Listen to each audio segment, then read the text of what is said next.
దీని యొక్క 157th report లో క్వాలిటీ ఆన్ మెడికల్ ఎడ్యుకేషన్ అనే దాని మీద ఒక రిపోర్ట్ అనేది ఇవ్వడం జరిగింది. ఇది దీనికి సంబంధించినటువంటి రిపోర్ట్.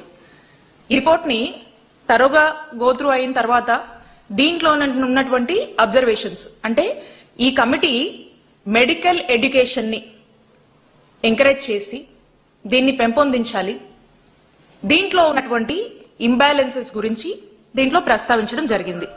ఇందులో ఈ కమిటీ ఏమంటుందంటే ఇంబ్యాలెన్సెస్ గురించి, the committee notes with concern the fact that there is uneven distribution of medical seats across the country, as some states have a high concentration of medical seats while some are severely lacking against the national average of 75 MBBS seats per million population.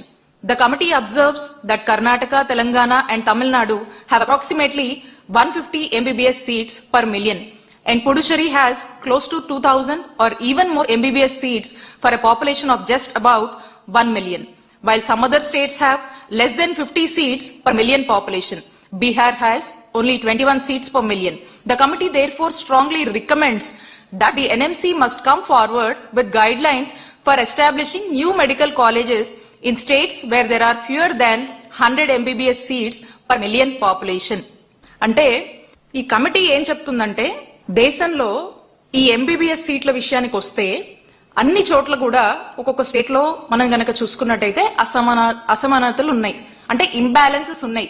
ఒక standard గా unique గా even గా లేవు, uniformity అనేది లేదు.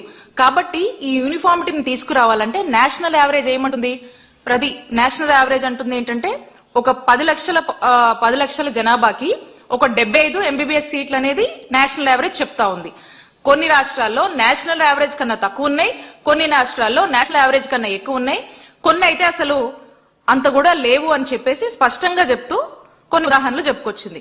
అయితే మన రాష్ట్రంలో మా నాయకుడు జగన్మోహన్ రెడ్డి గారు ఈ అసమానతలు ఉండకూడదని, ఇంబ్యాలెన్స్ ఉండకూడదని చెప్పేసి ఆనాడే జగనన్న ప్రభుత్వంలో 5 ఏళ్ల కిందే ఒక దూరదృష్టితో ఆలోచించి మా నాయకుడు జగన్మోహన్ రెడ్డి గారు మా జగనన్న ప్రభుత్వంలో 17 గవర్నమెంట్ మెడికల్ కాలేజెస్ ఈ రాష్ట్రంలో తీసుకురావాలని చెప్పేసి సుమారు 8,500 కోట్లు ఖర్చు చేస్తూ ఒక చక్కటి ఆలోచన శ్రీకారం చుట్టారు.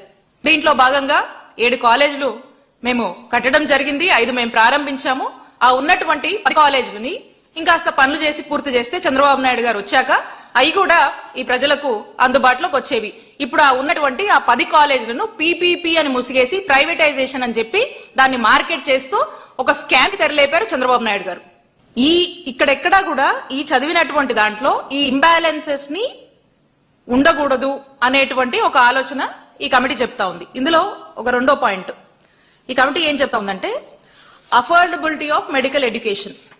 ఈ అఫోర్డబిలిటీ ఆఫ్ మెడికల్ ఎడ్యుకేషన్ గురించి, the affordability of medical education in the country continues to a matter of concern for the committee due to huge cost of medical education that ranges between 60 lakhs to rupees 1 crore or even more, as if there is no takers for the poor guardian to get their offspring admitted in the medical colleges. The committee endorses that the government may apply the fee structure to 50% of the seats in private medical colleges, and the state government fee may be levied to this 50% of MBBS seats, while the other 50% to be decided in consultation with the fee regulatory committee of each of the states. ఈ fee affordability గురించి చెప్తుంది. అంటే ఈ fee కొంత ఈ private colleges లో పిల్లలు చదువుకోవడానికి, మెడికల్ ఎడ్యుకేషన్ చదవడానికి చాలా ఎక్కువగా ఉంటుంది. 60 లక్షల నుంచి ₹1 కోటి వరకు, లేదా ఇంకెక్కువ ఉన్న ఆశ్చర్యం లేదు. కానీ ఈ గవర్నమెంట్ వచ్చేసరికి ఏదైతే ప్రతి స్టేట్ కి వాళ్ళ దగ్గర ఫీజు వాళ్ళకు ఉంటుంది. సో కాబట్టి ఆ ఫీ స్ట్రక్చర్ తో పాటు ఇంకొక ఈ consultation of the fee regulatory కమిటీతో కూడా డిస్కస్ చేసుకుని ఈచ్ ఆఫ్ ద స్టేట్స్ కూడా ఆ 50% సీట్స్ డిసైడ్ చేయొచ్చు అని చెప్పి చెప్తా ఉంది. అలాగే దీంట్లో స్పెసిఫిక్ గా ఒక రీఐటరేట్ చేస్తున్నటువంటి పాయింట్ ఏంటంటే the committee రీఐటరేట్స్ it's recommendation that the ministry in collaboration with states consider need based scholarship to deserving students. Other suggestive options that can be explored are running the medical college and hospital on a PPP model, giving tax benefits to company or group or private group that comes in. ఇక్కడ వీళ్ళు స్పష్టంగా చెప్తుంది ఏంటంటే the committee రీఐటరేట్స్ it's recommendation అని చెప్తూ ఏమంటుంది, medical education ని encourage చేయడానికి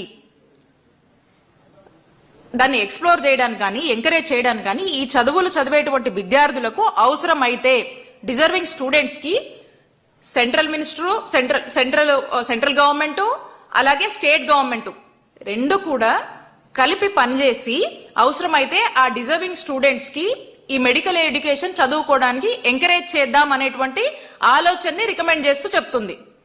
అండ్ రెండోది ఇందులో చెప్పినటువంటి పాయింట్, ఒకవేళ బట్ పరిస్థితి అయితే ఇక ఏ ఆప్షన్ లేకపోతే ఆ రాష్ట్రంలో ఆ మెడికల్ సీట్లు తక్కువ ఉండి ఆ మెడికల్ కాలేజ్ కూడా లేనటువంటి పరిస్థితిలో ఉంటే ఆ రాష్ట్రంలో అట్రాక్ట్ చేయడానికి ఇంకా వైద్య విద్యని పెంపొందించడానికి అవసరమైతే ప్రైవేట్ వాళ్ళని పిలిచి పీపీపీ విధానంలో వాళ్ళని లేనటువంటి పక్షాన స్టేట్ ఖర్చు పెట్టలేనటువంటి పక్షాన ఉంటే వచ్చి అప్పుడు ఆ ఆలోచనని చూడండి అని చెప్పి ఇందులో స్పష్టంగా చెప్తా ఉంది. అయితే ఇక్కడ మనం ఆలోచిస్తే ఎక్కడా కూడా ఈ పార్లమెంటరీ స్టాండింగ్ కమిటీ అనేది ఉన్నటువంటి ఆల్రెడీ ల్యాండ్ ఉండి గవర్నమెంట్ ల్యాండ్ ఉండి దానికి ఫండ్స్ టైఅప్ చేసి కావాల్సినటువంటి ఇన్ఫ్రాస్ట్రక్చర్ ని లే చేసి ఇంకా కొంత కన్స్ట్రక్షన్ లో ఉన్నటువంటి ఆ కాలేజెస్ కొన్ని చోట్ల కొంతవరకు రిక్రూట్మెంట్ అయినటువంటి పరిస్థితులు ఉన్నప్పటికీ ఇవన్నీ పక్కన పెట్టి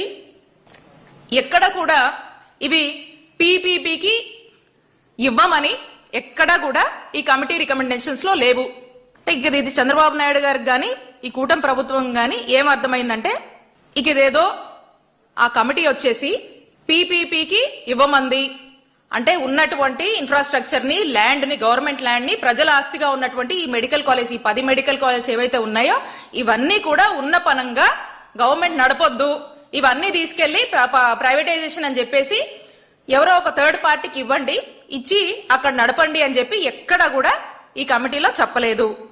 మరి ఇది చెప్పకుండా వీళ్ళు మాత్రము చంద్రబాబు నాయుడు గారు మాత్రము వాళ్ళు చెప్పిందని లేనిపోని అబద్దాలని లేనిపోని ఒక ఫాల్స్ ఇన్ఫర్మేషన్ ని లేనిపోని ఒక ఫాల్స్ ప్రాపగాండాన్ని ప్రజల్లోకి పంపించేటువంటి ప్రయత్నం చేస్తా ఉన్నారు. కాబట్టి నేను చెప్తా ఉన్నా చంద్రబాబు నాయుడు గారికి, నేను సవాల్ విసురుతా ఉన్నాను చంద్రబాబు నాయుడు గారికి ఈ కూటమి ప్రభుత్వానికి. ప్రభుత్వంలో ఉన్నటువంటి ప్రభుత్వ మెడికల్ కాలేజ్ గా ఉన్నటువంటి ఈ కాలేజెస్ ని పీపీకి ఇవ్వమని ఎక్కడైనా ఈ రిపోర్ట్ లో ఈ కమిటీ రికమెండ్ చేసిందా? దీనికి చర్చకు నేను సిద్ధం, మా వైఎస్ఆర్ కాంగ్రెస్ పార్టీ సిద్ధం, మీరు సిద్ధమేనా? ఎక్కడైనా ఉన్నటువంటి గవర్నమెంట్ మెడికల్ కాలేజ్ ని ఆల్రెడీ ఇంత ఇన్ఫ్రాస్ట్రక్చర్ లే చేసినటువంటి దాన్ని పీపీపీకి ఇవ్వండి అని చెప్పి ఈ కమిటీ స్ట్రైట్ అవే ఎక్కడన్నా రికమెండ్ చేసిందా?